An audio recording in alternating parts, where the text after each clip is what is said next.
दारूबंदी आहे ती ठीक आहे की संपली पाहिजे? काय? दारूजी नाही मिळत ना इथे? हो. बिहारमध्ये नाही मिळत. नाही. ती पुन्हा मिळायला सुरुवात झाली पाहिजे की नाही? हो, मिळाली पाहिजे. म्हणूनच बघा, बिहारमध्ये ज्याला कोणाला परिवार आहे तो म्हणतो की पिऊ नका. पण आधी 30% मिळायची, आता तीच 80% मिळते. तर त्याचं घर पूर्ण बर्बाद होतं की नाही?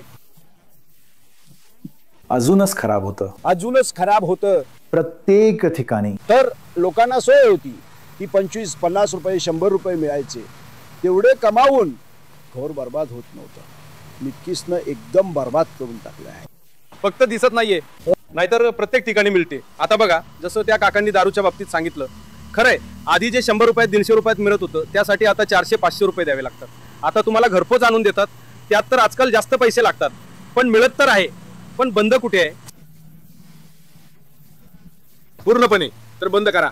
आधी बायकांची लाज वाटत नव्हती की दारू पिणं काय आहे, आता घरीच आणून देतात. जवळजवळ सगळ्या गोष्टींसाठी कायदा आहे, तर दारूसाठी पण एक कायदा करा ना.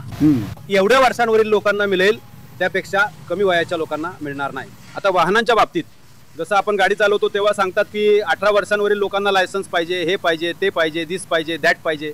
तसंच दारूच्या बाबतीतही करून टाकावं की तुम्ही एवढ्या वर्षांचे असाल तर घेऊ शकता, जर पकडले गेलात तर तुरुंगात जाल. पोलीस बंद करून श्रीमंत झाले. पोलिसांपासून वाचतो. हो, पोलिसापासून वाचतो. असं सहजासहजी थोडीच येणार. पोलीस कडक नसतील तर दारू येणारच. पोलीसच विकली जाते ना. जेवढी दारू पोलीस पकडतात ती कुठे जाते? सगळे तर त्यांचेच हँडलर नेमलेले आहेत. जे इथे बनत आहे, गाव खेड्यात बनत आहे, तर ती धोकादायकच गोष्ट आहे, है ना? दारूबंदी तर सुरूच राहायला पाहिजे. सध्या ड्राय स्टेट आहे, आता तर सध्या ड्राय स्टेट आहे. पण लोक म्हणत आहेत सगळ्यांना मिळते, पण हो लून जाते.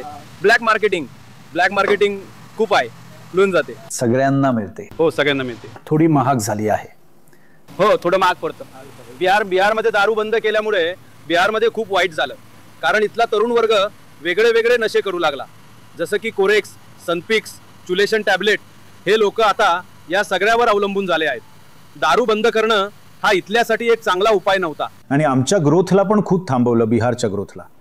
कारण यातून खूप एक्झॅक्ट्स पण यायची. बिहारची इकॉनॉमी पण अर्धी झाली आहे. जसं की तुम्ही एखाद्याला ऑर्डर दिली, जो म्हणाला की अजय आम्हाला आणून दे, तर कुठेतरी शेतामळ्यात लपवून ठेवलेलं असतं ते त्याला आणून देतो. पण असं उघडपणे देत नाही. पिणं त्यामुळे गुन्हा आहे. समजा जर मी 2 रुपये कमावतो, जर नाही प्यायलो तर हे होईल की कमीत कमी लेकरा बाळांना भाकर खाऊ घालू शकेल. आधी काय होतं, मी बघायचो की अजय प्यायचा, आता बस तो कुठेतरी लोळक पडलाय. कोण बघतं? त्याच्या बायको पोरांकडे. कोण बघतं? कुणी बघणारं नाहीये. किमान कुणाचं घर तर परिवार तर बर्बाद होत नाही किमान. पण लोक म्हणत आहेत सगळे अजूनही पीत आहेत. नाही, पूर्वी जितकं चालायचं तेवढं आता पीत नाही. आम्ही लोक तर ही रिक्षा चालवतो, थोडं थोडं कमावतो, थकतो.